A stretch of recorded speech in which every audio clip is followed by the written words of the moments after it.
मांझी का ऐतिहासिक ऐलान। बिहार के पूर्व सीएम ने कहा चुनाव में नहीं लेंगे आरक्षण का लाभ। मतलब ज्ञान खाली दूसरे को देने के लिए। बिहार के पूर्व सीएम ने कहा जितना मेरा बेटा सामान्य सीट से लड़ेगा चुनाव। देश में आरक्षण समाप्त होना चाहिए, इनको सब चाहिए आरक्षित सीट से, लेकिन जब दूसरे को ज्ञान देना होगा ना तो कहेंगे ना कि आरक्षण समाप्त हो जाना चाहिए। मांझी जी का भी इस तरह का बयान आया था कि समर्थ लोग आरक्षण छोड़ दें। बिल्कुल उन्होंने कहा था। जो व्यक्ति बिहार का मुख्यमंत्री रह चुका हो वो विधायक का चुनाव लड़ता है रिजर्व सीट से, तभी भी दूसरे लोगों के लिए ज्ञान देते हैं कि आरक्षण छोड़ दीजिए भाई।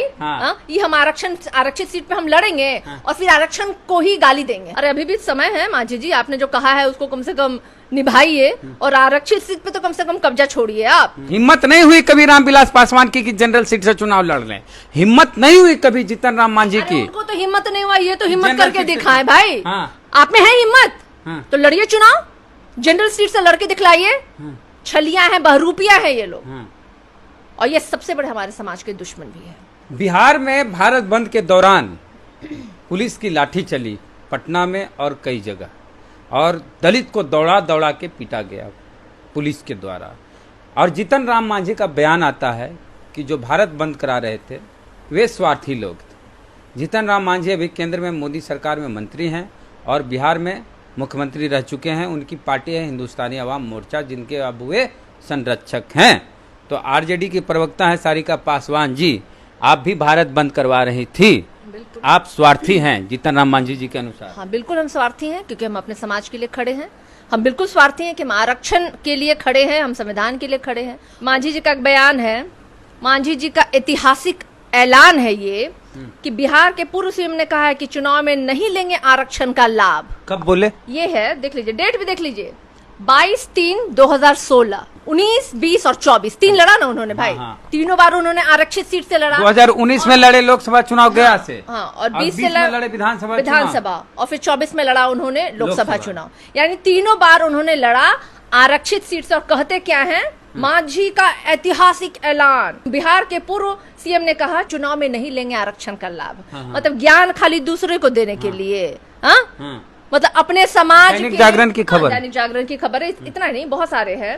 इतना ही नहीं, उन्होंने मोहन भागवत के, आरएसएस के मोहन भागवत प्रमुख का उन्होंने समर्थन दिया। कहा है कि देश में आरक्षण समाप्त होना चाहिए। तारीख के साथ, अखबार के साथ बताइए। बिल्कुल, ये भी हिंदुस्तान का है और प्रमाण है, ये 24/4/2016 का है। ये स्टेटमेंट जो है जीतन राम, हाँ बिल्कुल जीतन राम मांझी जी का है ये, जो आरएसएस प्रमुख मोहन भागवत जी के, जो जिनका कि आरएसएस का तो आपको पता है कि आरक्षण मुक्त भारत वो कहना चाहते हैं। संविधान में वो संशोधन की बात करते हैं, आरक्षण में संशोधन की बात करते हैं। उनको ये समर्थन देते हुए जीतन राम मांझी जी का ये बयान है, जो 2016 में, ये हिंदुस्तान की कटिंग है, देख लीजिए। प्रमाण के साथ मैं ये बात बोल रही हूँ, कहीं जीतन राम मांझी जी को बुरा ना लग जाए, क्योंकि ये लोग कहते हैं तो भुला भी जाते हैं ना। चुनाव के समय उन लोगों को याद आता है। और इतना ही नहीं, एक और कटिंग मैं आपको दिखाऊंगी, दैनिक जागरण का है, ये 22/3/2016 का है, जिसमें इन्होंने कहा है कि बिहार के पूर्व सीएम ने कहा जीतन राम मांझी, मेरा बेटा सामान्य सीट से लड़ेगा चुनाव।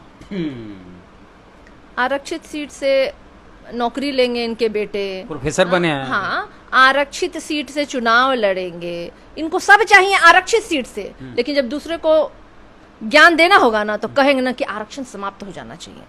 आरक्षण विरोधी सरकार के खिलाफ अगर कोई प्रदर्शन कर रहा है तो वो उनके नजर में अपराधी हो जा रहा है ना।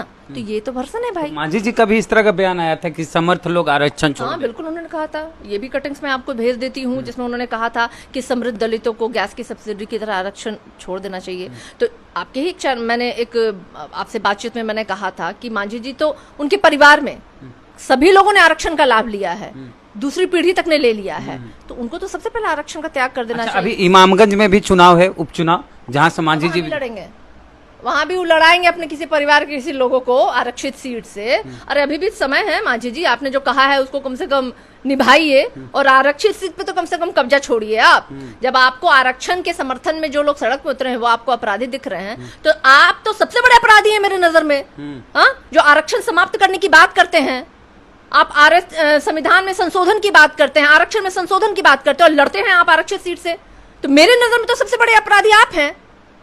आपके लिए क्या कहा जाए भाई? ऐसे ही लोग तो है ना जो बर्बाद कर रखे हैं। बाबा साहेब भीमराव अंबेडकर ने क्या आपको आरक्षण इसलिए दिया था कि मांझी जी जैसे लोग, चिराग पासवान जी जैसे लोग जाके सत्ता में बैठे और अपने ही लोगों की हकमारी करें, अपने ही लोगों की अधिकारों की हम लोग हत्या को ऐसा करें। लगा था कि मांझी जी गार्जियन है दलित समाज के, दलितों पर लाठी चली है तो मांझी जी दुख जाहिर करेंगे कि गलत हुआ, लेकिन और कह रहे हैं कि स्वार्थी लोग भारत बंद करा, तो मतलब खुश होंगे लाठी चलने से? बिल्कुल, ये सब हनुमान बने बैठे हुए हैं। नीतीश जी के हनुमान है ये, एक जन चाचा भतीजा बने हुए हैं, एक मोदी जी के मोदी जी के तो खैर दोनों ही हनुमान बने हुए हैं, और मोदी जी की हर गलत नियम और नीति के साथ आज ये खड़े हैं। ये सबसे बड़े अपने समाज के दुश्मन हैं।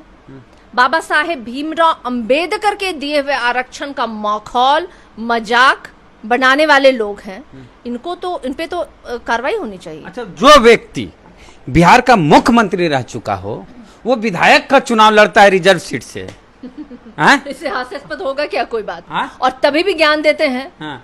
तभी भी दूसरे लोगों के लिए ज्ञान देते हैं हाँ, कि आरक्षण छोड़ दीजिए भाई। हाँ। हाँ? ये हम आरक्षित सीट पे हम लड़ेंगे। हाँ। और फिर आरक्षण को ही गाली देंगे हम। और जिसके घर में 6 को सांसद हुआ वो कहता है कि गैस सब्सिडी की तरह आरक्षण छोड़ देना चाहिए, वो आरक्षित सीट से चुनाव लड़ता है। मुझे लगता है एक नया नियम और कानून लाने की जरूरत है कि ऐसे दलितों को, सो कॉल्ड दलित जो कहते हैं अपने आप को, और लगातार वो दलितों पे और आरक्षण पे जिस तरीके से ये कुठाराघात कर रहे हैं, इनके खिलाफ भी एक कानून लाना चाहिए, ताकि ऐसे तरह के लोग जो है ना, जो एक ही थाली, जिस थाली में खा रहे हैं उसी थाली में छेद, जिस आरक्षण के भूते जिनके पिताजी हर सरकारें मंत्री होते थे, वही आरक्षण के खिलाफ कह रहे हैं कि आरक्षण छोड़ देना चाहिए। हिम्मत नहीं हुई कभी रामविलास पासवान की कि जनरल सीट से चुनाव लड़ लें, हिम्मत नहीं हुई कभी जीतन राम मांझी की। उनको तो हिम्मत नहीं हुआ, ये तो हिम्मत जनरल करके सीट से- दिखाएं भाई। हाँ। हाँ?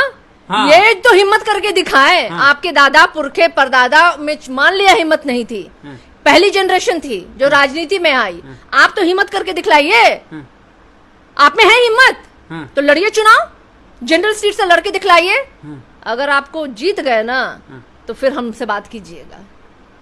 अरे हिम्मत नहीं है इनको, और इनको 4 वोट नहीं मिलेंगे वेद जी, मैं कह रही हूँ। ये ठगने वाले लोग हैं, अपने ही समाज को ठग रहे हैं, छलियां हैं, बहरूपिया है ये लोग, और ये सबसे बड़े हमारे समाज के दुश्मन भी है।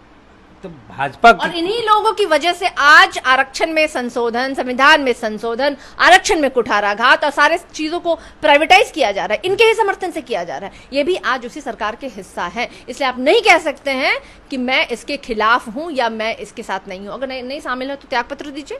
मांझी जी सवाल है, दोनों से सवाल है मेरा, हर दलित नेता से मेरा सवाल है। 131 दलित सांसद हैं संसद भवन में, उनको क्या बाबा साहब ने आरक्षण का इसलिए लाभ दिया है क्या कि जाइए वहां पे जाके वेतन उठाइए, प्लेन में उड़िए, रेलवे का पर्ची कटवा के सरकारी घूमिए? बिहार तो एक ऐसा राज्य है जहां भाजपा का एक भी दलित सांसद नहीं है। सोचिए, जदयू के हैं एक, भाजपा ऐसे भी नहीं चाहती है। मांझी जी एक, 3 को चिराग में, वो कांग्रेस में, 6 को भाजपा तो ऐसे भी दलित विरोधी है, महिला विरोधी है। केट महिला को दिया टिकट।